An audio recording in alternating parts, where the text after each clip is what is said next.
Hola, ¿qué tal? Aquí estamos nuevamente para compartir la lección de esta semana. Y hoy iniciamos un nuevo trimestre con nuestra nueva lección. Él es nuestra paz. Y este trimestre vamos a estar estudiando el libro de Efesios. ¿Has escuchado hablar de Efesios? ¿Has estudiado el libro de Efesios? Es una carta de Pablo, ¿verdad? A la iglesia de Éfeso. ¿Alguna vez escribiste alguna carta? ¿Enamoraste a tu esposa o viceversa, a tu esposo por medio de una carta? ¿Cuál es el propósito de una carta? Probablemente para expresar algo que tú quieres comunicarle a esa persona, pero desafortunadamente tienes que escribir porque no puedes estar ahí para decirle lo que tú necesitas decirle o lo que ellos necesitan saber. Antes eran muy famosas las cartas, ¿verdad? Ah, ahora con el tiempo todo ha cambiado y expresamos de otra manera, ya no escribimos cartas. Pero que esta carta a la iglesia de Éfeso, Pablo quería que fuera de una bendición y esperamos también que sea de una bendición para cada uno de nosotros. El estudiar el libro de Efesios nos ayude a mantenernos firmes en la iglesia, en nuestra fe, saber en quién hemos creído. Vamos a orar. Señor, gracias por su amor, gracias por su misericordia, gracias porque usted es bueno. Le pedimos, Señor, que al iniciar el estudio del libro de Efesios en este trimestre pueda ser de bendición para cada uno de nosotros, Señor. Por favor, ayúdenos a confiar en su promesa y en su palabra y que muchos podamos consagrarnos, Señor, y quitar de nuestra cabeza, de nuestro pensamiento, las cosas malas y tenerlo a usted, ponerlo a usted, vivir en usted en primer lugar. Gracias, Señor, por escucharnos. Por favor, quédese con nosotros en el nombre de Jesús. Amén. Nuestro versículo para memorizar esta semana lo encontramos en el libro de Efesios capítulo 1, versículo 9 y 10. Y nos dio a conocer el misterio de su voluntad según su beneplácito que se había propuesto en Cristo para que, llegado el tiempo, reuniera en él, bajo una sola cabeza, todo lo que está en el cielo y lo que está en la tierra. Siempre, el propósito de Dios siempre ha sido el mismo, ¿no? Desde la creación de este mundo, de esta tierra, Dios quería que el hombre fuese feliz. Es su deseo y sigue siendo su deseo. Ah, a veces nosotros describimos algo y algunas palabras, algunas cartas, y eso quedan marcadas. Cuando tú prometes algo y no cumples, quedó marcado. Ah, pero después de tiempo tú te dices, bueno, yo lo prometí y no cumplí, o yo lo vivo porque lo prometí. Cuando escribimos algo tenemos un propósito y a veces es de peso, como Abraham Lincoln, por ejemplo, escribió su famoso discurso en Gettysburg en el año de 1863, después de la terrible devastación del combate de la guerra civil estadounidense, que dejó un saldo de 7,000 soldados muertos. En ese discurso, invocando a los padres fundadores, Lincoln expresó su creencia de que la guerra civil fue la prueba definitiva para saber si la nación fundada en 1776 perduraría o desaparecería de la tierra. Es bueno, ¿no? Saber cómo, lo que este presidente decía, que es bueno saber en quién crees, cómo vives, es saber como presidente de qué está hecho esta nación. Y entonces si podría sobrevivir, entonces que podría ser una nación poderosa. Ah, Pablo tiene el propósito profundo que motiva su carta, en parte debido a su encarcelamiento. Pablo está en la cárcel, no puede ir, ¿verdad? Viajar, pero podemos mirar lo que él dice en Efesios 3:13, por lo cual pido que no desmayéis a causa de mis tribulaciones por vosotros, los cuales son vuestra gloria, por lo cual soy embajador en cadenas, que con denuedo hablé de él como debo hablar en Efesios 6:20. Sabes que Pablo está preocupado por los efesios, porque en la iglesia de Éfeso, porque era difícil convertirse de su creencia a, a la nueva creencia, a ese Dios verdadero que Pablo predicaba. Y ahora que ellos han creído, muchos están como que sí, como que no, no saben a dónde ir. Y Pablo les escribe y les dice, bueno, primero lo que tenemos que analizar es en quién hemos creído. Acuérdense cómo han llegado hasta aquí. ¿Cómo es que fue difícil para ustedes abandonar lo que ustedes creían para convertirse? Ah, Podemos mirar que no es fácil abandonar la vida que tú tenías antes para cambiar un estilo de vida, cambiar tu pensamiento, cambiar tu forma de vivir. Y no era fácil. Y a veces por cosas de trabajo, por cosas de tus compañeros, por el lugar donde vives, tu fe se debilita. Porque también muchas veces nosotros dejamos de hacer las cosas que necesitamos hacer. Y entonces cuando no hacemos nosotros lo que necesitamos hacer, estamos en problemas. Ese era el problema de la iglesia de Éfeso. Vamos a mirar, dice, Pablo hace su primera visita. Vamos a mirar en el libro de Hechos 18 al 21. Más Pablo, habiendo detenido aún muchos días ahí, después se despidió de los hermanos y navegó a Siria, y con él Priscila y Aquila, habiendo rapado la cabeza en Cercrea, porque tenía hecho un voto, y llegó a Éfeso y los dejó allí, y entrando en la sinagoga discutía con los judíos, los cuales le rogaban que se quedase con ellos por más tiempo, mas no accedió, sino que se despidió de ellos diciendo, es necesario que en todo caso yo guarde en Jerusalén la fiesta que viene, pero otra vez volveré a vosotros, si Dios quiere, y zarpó a Éfeso. Él cuando llega, le dice, yo voy a volver. Les hizo una promesa que iba a volver, y volvió, ¿verdad?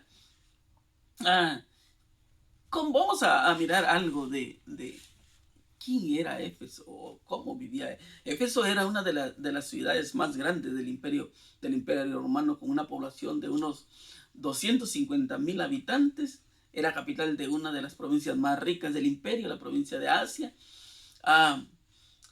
En los días de Pablo, la provincia disfrutaba de un periodo de crecimiento y prosperidad al ser una ciudad portuaria. Éfeso también estaba en la encrucijada de importantes rutas terrestres. Si bien la gente de la ciudad adoraba muchas deidades, Artemisa, considerada la diosa protectora de la ciudad, era suprema. La adoración a Artemisa era el centro de las ceremonias cívicas, de los juegos deportivos, las celebraciones anuales. Entonces, se dio cuenta de que la, la diosa de ellos era Artemisa. Pero también al recorrer Pablo la ciudad, se da cuenta de que tienen muchos ídolos. Y por ejemplo, adoraban a todas las divinidades de la A hasta la Z, Afrodita, Apolo, Asclepín, Atenea, Augusto, los Cabirus, Concardia, Civiles, Demeter, Dionisio, Eros, Pan, Peón, Plutón, Posidón, Roma, Serapis, Teos, Hipósitos, Tichesotería y Zeus. Pues entonces Pablo se dio cuenta que ellos tenían muchos dioses, pero la más importante era Artemisa, y tenía un gran templo, ¿verdad? ¿Cómo Pablo tenía que llegar a los cristianos o convencerlos de su idolatría? Era un poco difícil, ¿verdad? Cuando has crecido, pues en lo que tú crees, en lo que tú vives. Miramos ahí en Hechos 19:13, pero algunos de los judíos exorcistas ambulantes intentaron invocar el nombre del Señor Jesús sobre los que tenía espíritus malos, diciendo, os conjuro por Jesús, el que predica Pablo. había 7 hijos de un tal Esceva judío, jefe de los sacerdotes que hacían esto, pero respondiendo el espíritu malo, dijo, a Jesús conozco, a Pablo conozco, pero ¿y vosotros? ¿Quiénes son? ¿Quién son ustedes? También podemos mirar que la hechicería era algo importante para la vida de ellos. Ellos creían mucho en la hechicería. Y al mirar cómo Pablo hacía milagros, pero no porque era Pablo, sino porque invocaba el nombre de Jesús. Entonces también los hechiceros hacían eso, los exorcistas, porque ellos ganaban mucho dinero. Y es curioso, ¿no? Dice, yo conozco a Jesús. El demonio conocía a Jesús. Y cuando mencionas el nombre de Jesús, tiembla el demonio, ¿verdad? Conocían a Pablo, quién era Pablo antes y quién era Pablo ahora. Lo conocían. Pero dice, ¿y ustedes quiénes son? ¿Alguna vez te has preguntado, bueno, y yo qué estoy haciendo en la iglesia? Y bueno, ¿realmente creo en Dios? ¿Realmente he llegado a conocer a Dios? No sé si ha pasado por tu cabeza o te has preguntado si realmente conoces a Dios, porque muchas de las veces cuando estamos en problemas, nosotros decimos, yo creo en Dios, pero ¿por qué hasta que estés en problemas? Tú necesitas creer en Dios todos los días, invocar el nombre de Dios todos los días, como lo hacía Pablo. Dice, Lucas comparte la extraña historia de los 7 exorcistas judíos y itinerantes de la ciudad. Entremezclar los nombres de Jesús y de Pablo con sus encantamientos decididamente es una iniciativa desafortunada para los exorcistas, porque ellos pensaban, si Pablo tiene muchos seguidores así, pues entonces yo con mi ganancia ahora puedo tener más ganancia. Pero cuando lo triste es de que la gente más se convertía al evangelio porque por lo que escuchaban. Entonces los exorcistas perdían credibilidad, ¿verdad? También algo que podemos mirar que lo que costaban los libros de estos hechiceros, dice que costaban más de 50,000 denarios o piezas de plata o días de trabajo, como lo dice Hechos 19, lo leemos. Asimismo, muchos de los que habían practicado la magia trajeron los libros y los quemaron delante de todos, y hecha la cuenta de su precio, hallaron que eran de 50,000 piezas de plata. ¿Te imaginas cuánto dinero tuvieron que gastar para comprar esos libros? Y al final de cuentas los quemaron porque se dieron cuenta que no era en sí el libro el que hacía milagros, ¿verdad? Sino el demonio. Y estas personas eran usadas por el enemigo para confundir. Hoy en día existe también que hay mucha confusión. Hay muchas iglesias, muchas denominaciones, porque yo quiero creer esto, tú quieres creer el otro, tú quieres creer el otro, y así viceversa, ¿verdad? Sucesivamente podemos mirar que tantas cosas, pero si ellos lo quemaron porque habían creído en el verdadero Dios, y ahí estaba la evidencia más clara que Pablo decía, yo no te voy a sanar porque yo tengo poder, sino por el nombre de Jesús. Jesús es poderoso, puede transformar tu vida, puede cambiar tu vida, puede hacer algo diferente de tu vida si tú lo aceptas. Y entonces, al darse cuenta, a nadie le gusta perder a personas, miembros de su iglesia. A nadie le gusta.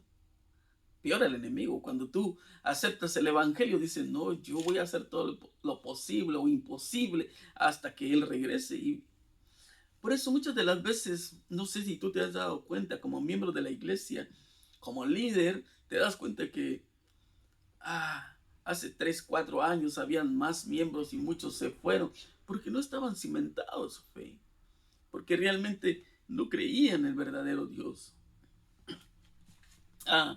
En Hechos 19:20 nos damos cuenta, 19:21, pasadas estas cosas, Pablo se propuso en espíritu ir a Jerusalén, después de recorrer Macedonia y Acaya, diciendo, después que haya estado ahí, me será necesario ver también a Roma.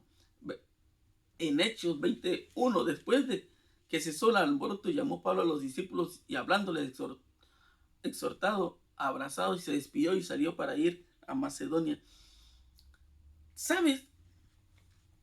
A este templo, uno se queda como, ¿cómo le podemos decir?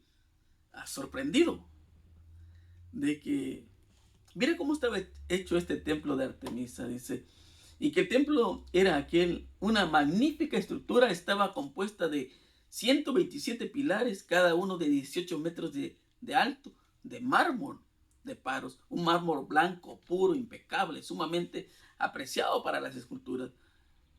36 de estos pilares estaban esculpidos y cubiertos de oro, lo que daba al templo su reputación de una de las 7 maravillas del mundo. A este templo le cabían unas 25,000 personas. Y entonces, a veces yo me quedo pensando, parece que lo estuviéramos viviendo ahora, ¿no? Que tú puedes mirar unas iglesias hermosas iglesias. ¿Cuánto dinero se ha gastado en la construcción de esos templos? Y yo me digo, no, es muchísimo dinero. Pero cuando tú lees el libro de Hechos y encuentras que este templo era tan carísimo y conocido como una de las 7 maravillas del mundo, ¿te imaginas todo lo que podía costar? Miramos en Hechos 20:17. Enviando pues desde Mileto a Éfeso, hizo llamar a los ancianos de la iglesia. Cuando vinieron, él le dijo: vosotros sabéis cómo me he comportado entre vosotros todo el tiempo, desde el primer día que entré en Asia, sirviendo al Señor con humildad.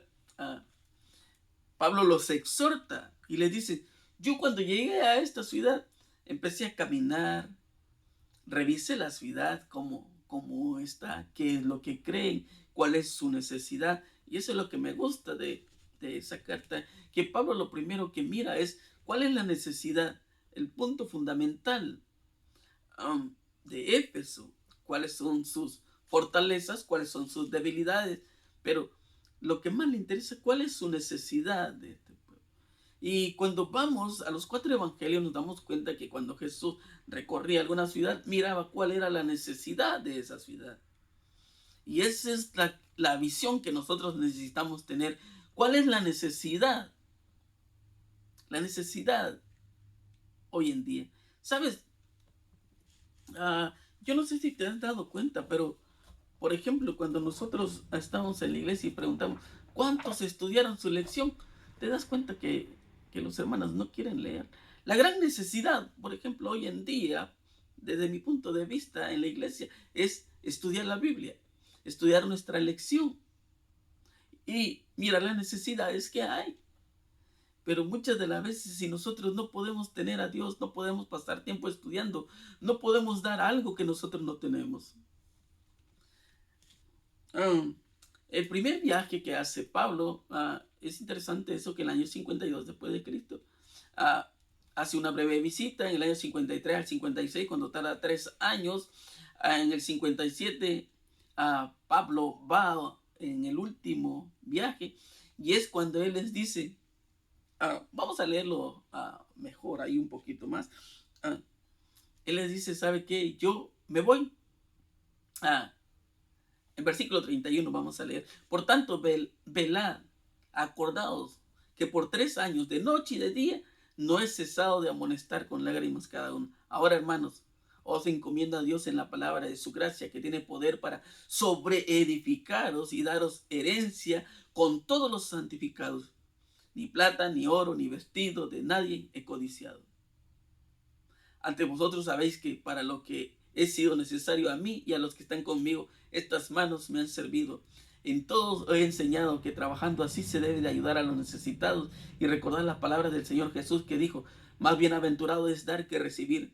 Cuando hubo dicho estas cosas, se puso de rodillas y oró con todo ellos. Entonces hubo gran llanto en todos, y echándose al cuello de Pablo le besaron, doliéndose en gran manera por la palabra que dijo, que no verían más su rostro, y le acompañaron al barco. Esa tarde o esa despedida fue difícil, ¿no? Pero hay algo importante que nosotros podamos mirar ahí. ¿Sabe? Cuando a veces hablamos de diezmo, de ofrenda, la gente rápido menciona a Pablo. Y es cierto, Pablo no pedía ayuda. Pablo sabía sobrevivir por sí mismo porque tenía un oficio, trabajaba y todo lo que hacía lo era para la honra y gloria de Dios. Y es cierto que hoy en día muchos toman el evangelio como un tesoro porque de ahí agarran ganancias ilícitas, ¿verdad? Ah, yo lo único que puedo decir que cada quien con su cada quien, si tú vas a luchar por tu salvación, sigue luchando, esfuérzate. No mires a los demás, cada uno de nosotros va a entregar cuenta a Dios. Si tú quieres salvarte, lucha, pero no mires a los demás. Porque el problema de nosotros es mirar a los demás. Y Pablo los exhorta. Ustedes tienen que analizar cómo llegaron a la iglesia, cómo crecieron, por qué están aquí. Hay una razón fundamental, que nosotros creemos en un Dios que es poderoso, que es capaz de sostenerme. La evidencia más grande es que yo no les he pedido nada, yo he aprendido a sobrevivir. Y saben, lo más interesante es que Él les dice, yo he estado orando por ustedes, yo he sufrido tanto por ustedes. Y a veces nosotros no queremos ni caminar. A veces nosotros no tenemos ni ánimo de ir a la iglesia, que es prender el carro y vamos. ¿Hasta dónde hemos llegado? Versículo 31 dice, por tanto, velad y acordaos. Acuérdate cómo llegaste. Esfuérzate. A veces nosotros pensamos o creemos que Cristo ya viene. Y si Cristo no ha llegado es porque nosotros no estamos preparados, pero tenemos que estar todos los días velando, esforzándonos. También podemos mirar que Pablo escribió a Efesios para que se leyera en voz alta en los hogares, iglesias, los creyentes de la zona metropolitana. Con los años transcurridos desde la partida de Pablo, el movimiento cristiano de Efesios había crecido, la cantidad de hogares e iglesias se había multiplicado. Para esos primeros creyentes debe haber sido un evento importante tener a Tíquico, representante personal de Pablo. Pero entonces, lo que vamos a analizar aquí es cómo esta carta, ahora Pablo ya no está, se ha despedido, está en la cárcel. Pero ¿qué es lo que contiene esta carta? La carta, perdón, un saludo inicial que miramos en Efesios 1 al 3, la bendición, la oración para que los creyentes reciban sabiduría en Efesios 1:15, que me gustaría analizar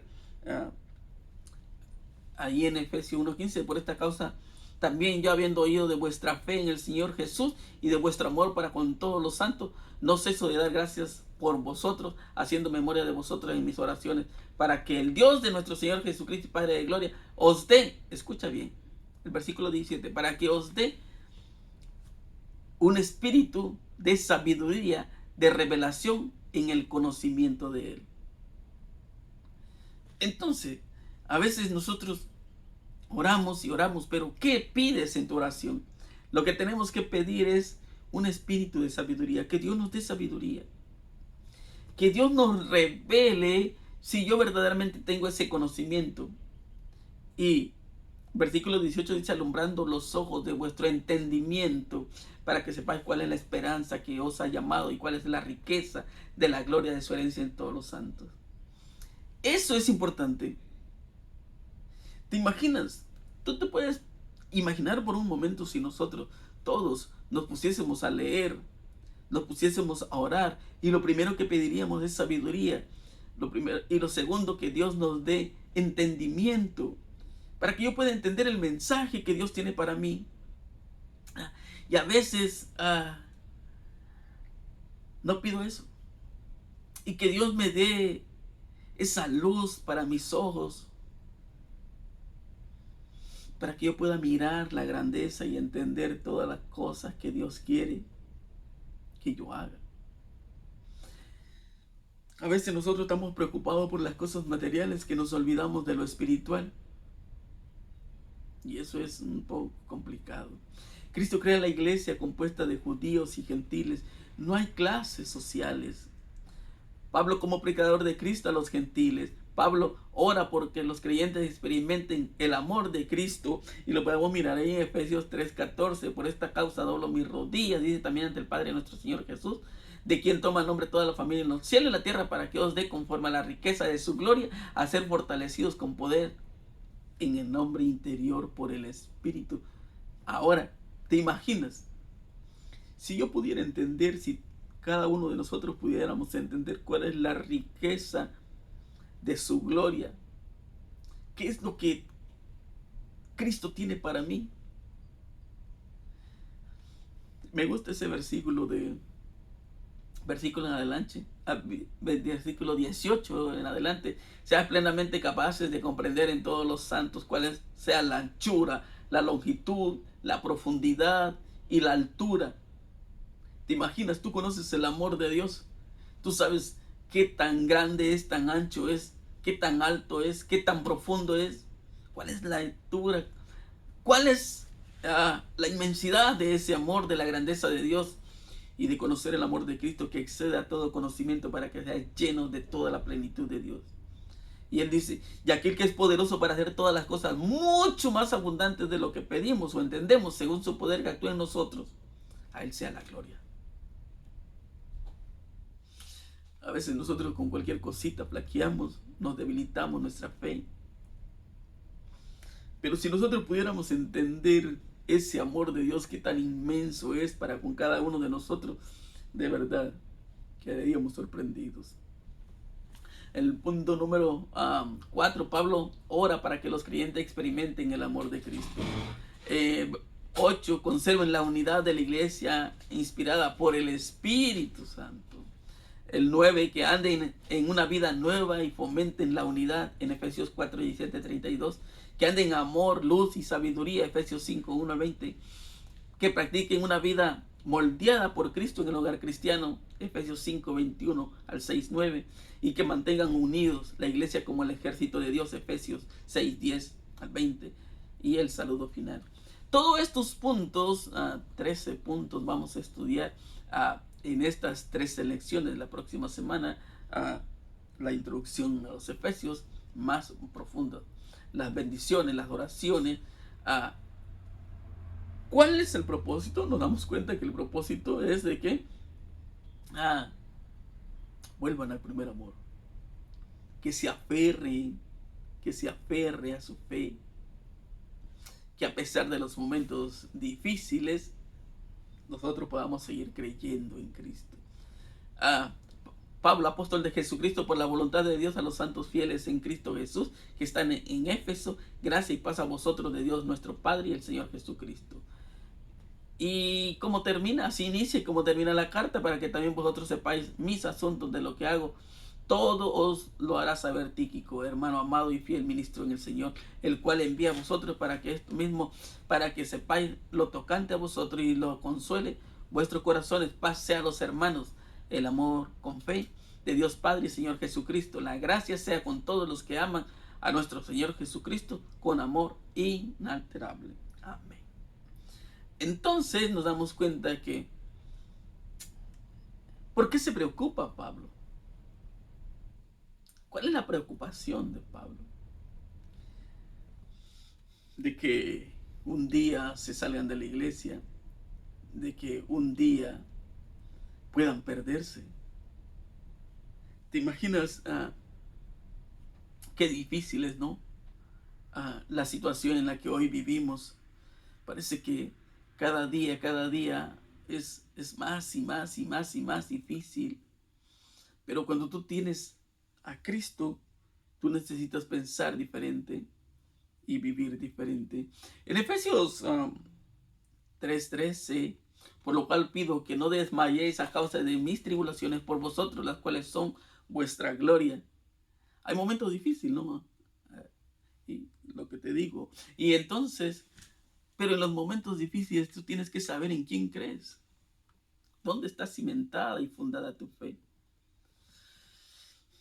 Es interesante de que a pesar de lo que suceda o estés viviendo, tú sigas creyendo. Pablo le escribe a los romanos también, en Romanos 8, 31, 39. ¿Qué pues diremos a esto? Si Dios es por nosotros. ¿Quién contra nosotros? Dice, ¿quién te puede mover de tu fe? Nadie. Cuando tú realmente has creído. En Efesios 9, 1:9,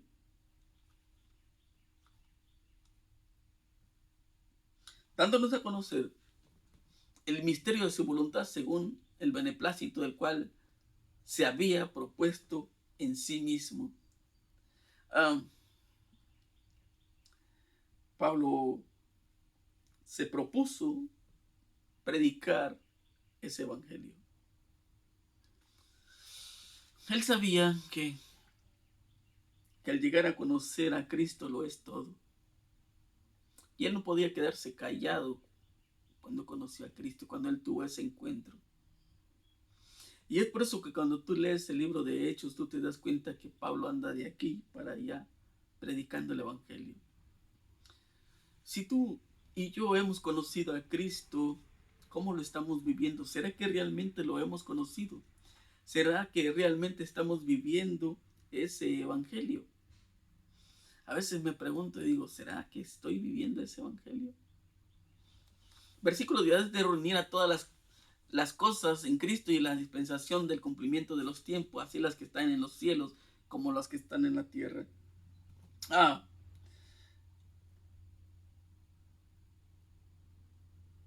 Pablo está preocupado. Quizás le escribe esta carta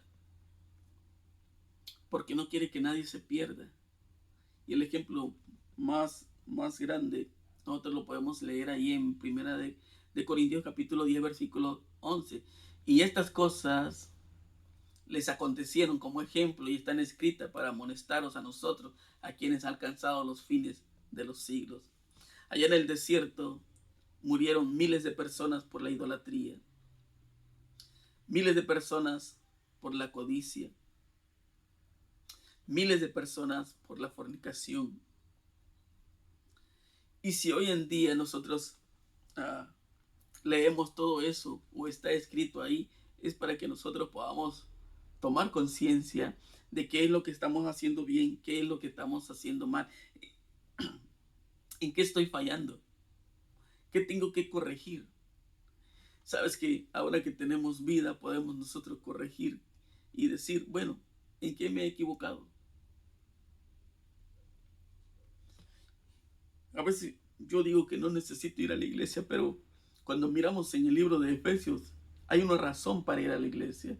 Punto número 1, porque la iglesia es un cuerpo, y lo podemos mirar en Efesios 1, 22, 23, 2, 16, 3, 6, 4, 1, al 16, al 25, 5, 23, a 29 y 30.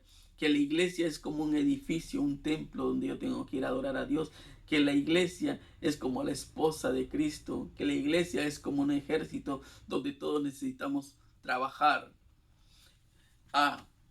Ahora, cuando nosotros miramos de que a veces la gente no quiere ir a la iglesia porque dice que va a ir a perder tiempo. La iglesia es para tener un encuentro con Dios, para que nosotros podamos tener esa paz que realmente necesitamos. Cada uno de nosotros necesita. Y es por eso que Pablo dice a los Efesios en 1:18, leemos, alumbrando los ojos de vuestro entendimiento para que sepáis cuál es la esperanza a que Él os ha llamado, a la cual la riqueza de la gloria de su herencia en los santos. Esa es una razón por la cual tenemos que orar. Y Pablo dice, en aquel tiempo estaba sin Cristo, alejados de la ciudadanía de Israel y ajenos a los pactos de la promesa, sin esperanza, sin Dios en el mundo. Acuérdate, ¿cómo era tu vida? Tal vez caminabas sin rumbo, sin sentido, y hoy Dios quiere darle sentido a tu vida. Hoy muchas personas no quieren nada con Cristo porque tienen miedo de dejar a ese mundo, o quizás porque se han acostumbrado al dolor, al sufrimiento. Un cuerpo y un espíritu, como fuiste también llamados a una misma esperanza de una nueva vocación. Y ¿Sabes lo que me gusta también en Efesios 1, 13, 14? Él también vosotros, habiendo oído la palabra de verdad, el evangelio de vuestra salvación, y habiendo creído en él, fuisteis sellados por el Espíritu Santo de la promesa, que es las arras de nuestra herencia hasta la redención de las posesiones adquiridas para alabanza de su gloria. ¿No te alegra eso? Miramos el trimestre pasado sobre el sello de Dios y el sello de la bestia, pero Pablo le dice a la iglesia de Éfeso: ustedes fueron sellados por el Espíritu Santo para salvación. Si tú ya has sido sellado para salvación, ¿por qué te saliste de la iglesia? ¿Por qué no quieres hacer ese trabajo? Es bien difícil, ¿verdad?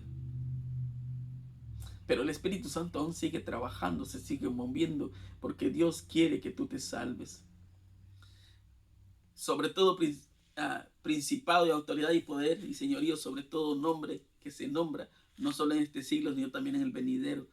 En Efesios 2:7, para mostrar los siglos venideros y abundante riqueza de su gracia y su bondad para con nosotros en Cristo Jesús. Y el versículo 30 del capítulo 4: no contristéis al Espíritu Santo de Dios, el cual fuiste sellados para el día de la redención. Es lo que te digo. El Espíritu Santo sigue trabajando y seguirá trabajando, pero necesitas darte una oportunidad. Probablemente que estás por tomar esa decisión y dices, quizás sí, quizás no, quizás hay mañana, pero recuerda algo, que nadie te garantiza el mañana. Probablemente que el mañana no va a llegar. Si el Espíritu Santo hoy trabaja en ti, tienes que obedecer. Y es triste, ¿no? Pero cada uno de nosotros va a tomar su decisión. Esa decisión para vida o para muerte. Lo único que puedo yo decir es que te aferres. Por eso que necesitamos leer Efesios 6. Ahí está la armadura. Yo necesito pasar tiempo estudiando mi Biblia. Yo necesito pasar tiempo orando, testificando de ese maravilloso Dios. Quizás en algún punto fallaste, pero te saliste de la iglesia. Quizás tu fe está débil ahora porque estás fallando en un punto. Quizás estás dejando de orar. Hay que mirarnos al espejo, ¿no? Para mirar los pelos blancos, o que ya casi no tenemos pelo, o que estamos viejos, o quizás que la corbata no es el color adecuado, o quizás la ropa no es adecuada o está buena, sino para darnos cuenta en qué punto hemos fallado y qué podemos corregir. Mi hermano, mi amigo, que Dios te ayude a tomar la mejor decisión, que Dios nos ayude a mantenernos firmes para alcanzar nuestra victoria. Oramos. Señor, gracias por esta lección, gracias por su amor y su misericordia, Señor. Ponemos en sus manos todo, Señor, y que usted obre de acuerdo a su divina voluntad. Sabemos que usted nos selló con el poder de su Espíritu Santo para salvación. Esa salvación que está desde el principio de la creación de la tierra, de este mundo, Señor. Y muchos perecieron porque no la quisieron tomar. Y hoy en día muchos siguen pereciendo sin tomar la decisión. Ayúdenos para que nosotros podamos tomar ese rumbo, Señor, esa decisión, la decisión correcta. Gracias, Padre, por escucharnos. Todos estos favores se lo pedimos en el nombre de Jesús. Amén. Mi hermano, mi amigo, que Dios te bendiga y que tengas un excelente día. Nos vemos la próxima semana, si así Dios nos los permite. Bendiciones.